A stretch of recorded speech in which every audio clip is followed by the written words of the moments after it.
nama saya Desi Arya Prihartini, guru SD Negeri Banjarharjo 4, tugas modul 1.4.h demonstrasi kontekstual budaya positif.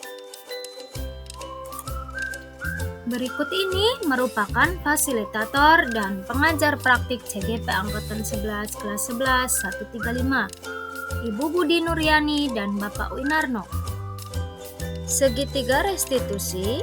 Restitusi adalah proses menciptakan kondisi bagi murid untuk memperbaiki kesalahan mereka, sehingga mereka bisa kembali pada kelompok mereka dengan karakter yang kuat.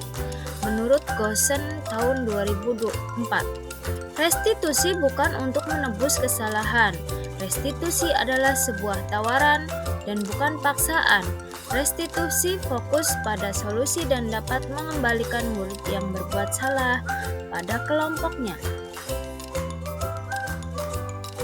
Tahapan segitiga restitusi terdiri dari 3. Yang pertama adalah menstabilkan identitas atau stabilize the identity. Yang kedua adalah validasi tindakan yang salah atau validate the misbehavior. Dan yang ketiga adalah menanyakan keyakinan atau seek the belief.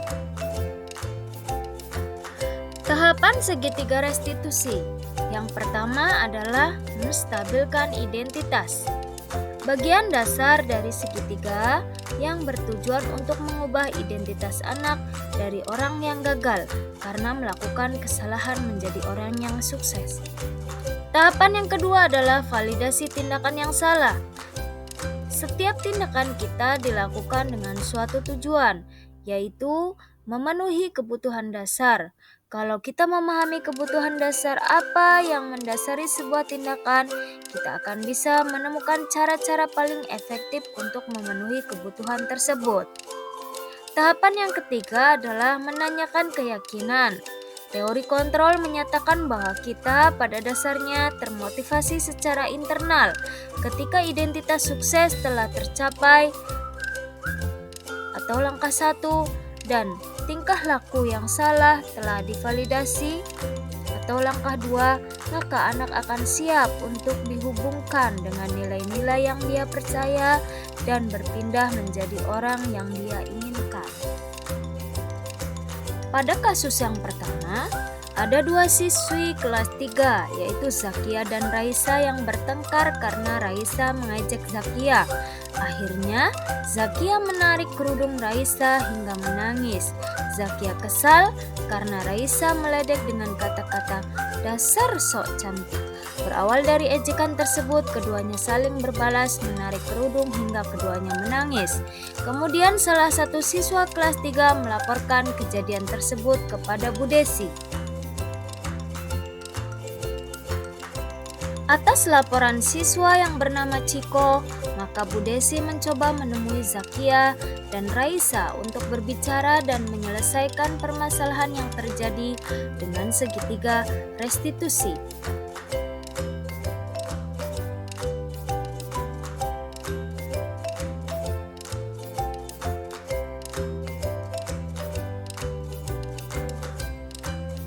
Selamat pagi Raisa dan Zakia. Guru sengaja memanggil Raisa dan Zakia. Apakah benar Raisa dan Zakia memang bertengkar? Ya, Bu. Boleh tahu bertengkar karena apa? Keroyokan. Oh, siapa yang mengejek? Raisa.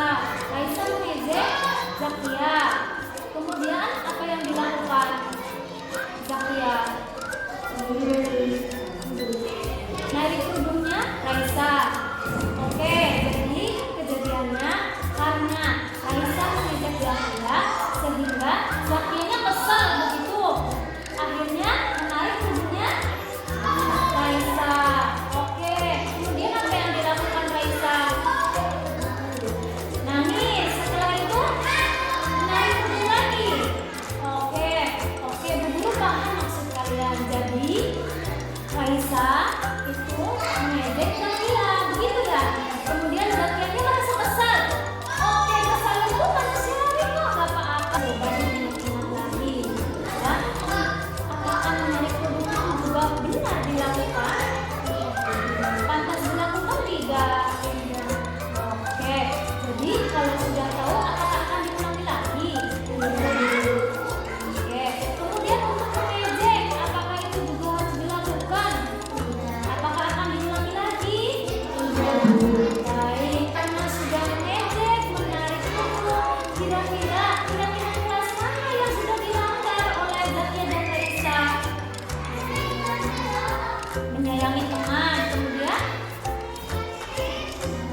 nih? Apakah akan diulangi lagi?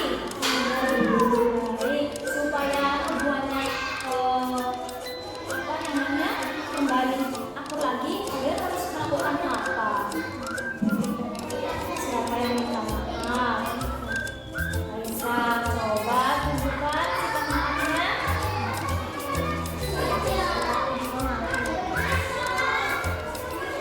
Ya, jadi sudah tidak ada masalah lagi ya. Terima kasih ya. Kasus yang kedua yaitu ada dua siswi kelas 5 yaitu Alisa dan Iva. Keduanya sedang bermain bersama ketika jam istirahat. Namun karena Alisa melihat Iva kesakitan jari tangannya sehingga Alisa bermaksud membantu Iva dan secara spontan melepaskan cincin yang dipakai oleh Iva. Menghindari cincin Iva hilang, Alisa juga meminta plastik kepada penjual makanan sekolah sebagai wadah menyimpan cincin tersebut. Iva yang merasa lega karena cincinnya sudah terlepas tidak mengetahui akan menimbulkan kesalahpahaman bagi keduanya. Sesampainya di rumah, Mama Iva menanyakan kenapa cincin itu tidak dipakai dan menjelaskan keadaan jarinya. Namun Mama Iva salah paham dan melapor ke Bu Desi bahwa ada siswa kelas 5 yang tidak menyukai Iva menggunakan cincin. Dari peristiwa ini terdapat siswa yang menerapkan keyakinan peduli terhadap teman namun tindakannya kurang berhati-hati. Di samping itu juga sesungguhnya Iva telah melanggar aturan sekolah yang tidak memperbolehkan siswa membawa barang berharga ke sekolah. Bu Desi menemui Alisa dan Iva untuk mengajak keduanya berbicara.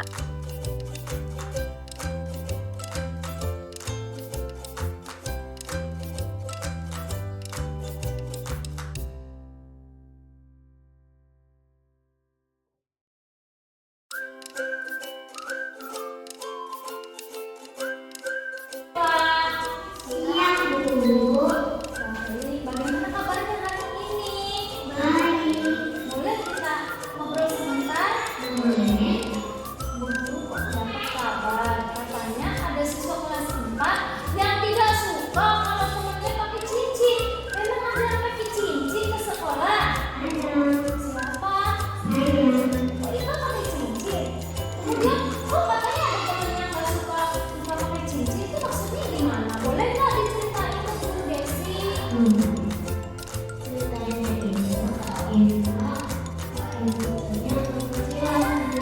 Oh, cincin itu kecil ya? Soalnya yang dilakukan Alisa.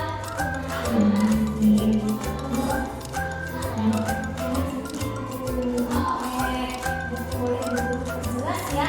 Ternyata cincin Iva kekecilan. Kemudian jarinya memerah.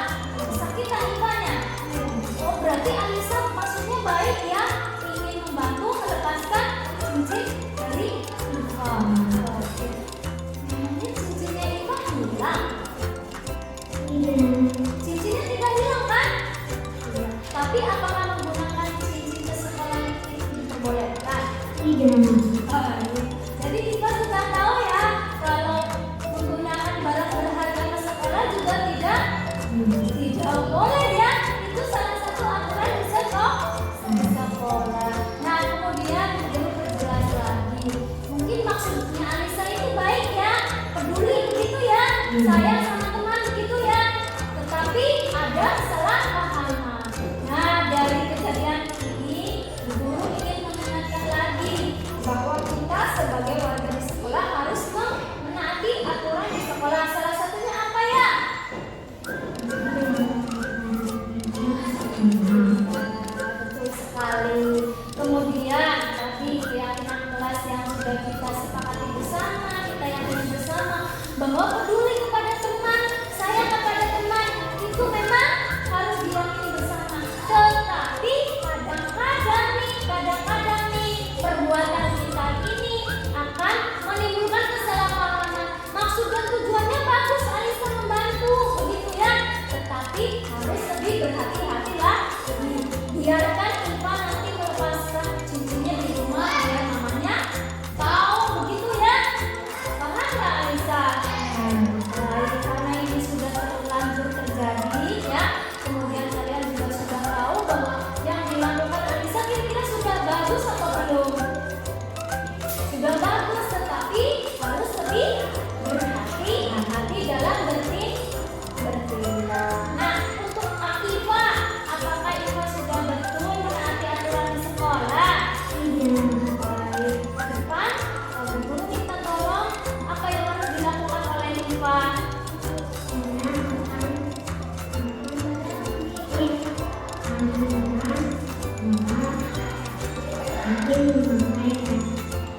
Baik, betul sekali.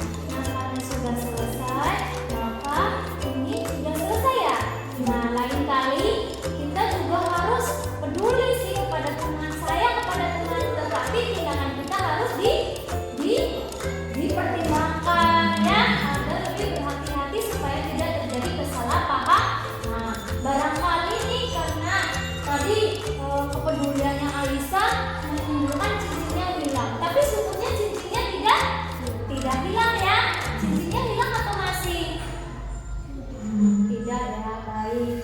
Nah, karena sudah tahu kesalahannya, apa yang harus dilakukan oleh kalian, nanti sudah tahu ya, tidak akan menggunakan cincin ke sekolah lagi. Kemudian, Alisa, bagaimana kepada Eva?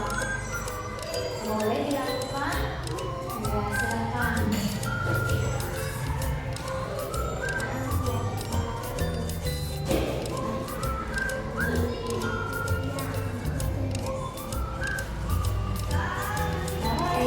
Sudah selesai ya, sudah tidak ada masalah apa-apa ya. Terima kasih. Kita memang harus peduli kepada teman, menyayangi teman, tetapi kadang-kadang kepedulian kita juga akan menimbulkan masalah bersama. Baiknya dipikirkan terlebih dahulu itu ya. Kemudian aturan di sekolah itu harus ditaati oleh semua warga sekolah. Terima kasih, kalian boleh kembali bermain. Saya senang dapat bicara dengan Bu Guru Desi dan teman saya. Saya tidak akan melanggar keyakinan terus menghargai orang lain, berbicara yang sopan dan menyayangi teman. Setelah berbicara, saya senang dapat menyelesaikan masalah, mengetahui aturan dan keyakinan kelas, menghargai orang lain dan aturan tidak membawa barang berharga ke sekolah. Setelah berbicara, saya senang dapat menyelesaikan masalah dengan damai, dan saya akan tidak mengulangi lagi bahwa tidak boleh bawa barang berharga ke sekolah. Guru berperan sebagai posisi manajer, yaitu adalah posisi di mana guru berbuat sesuatu bersama dengan murid, mempersilahkan murid mempertanggungjawabkan perilakunya, mendukung murid agar dapat menemukan solusi atas permasalahannya sendiri.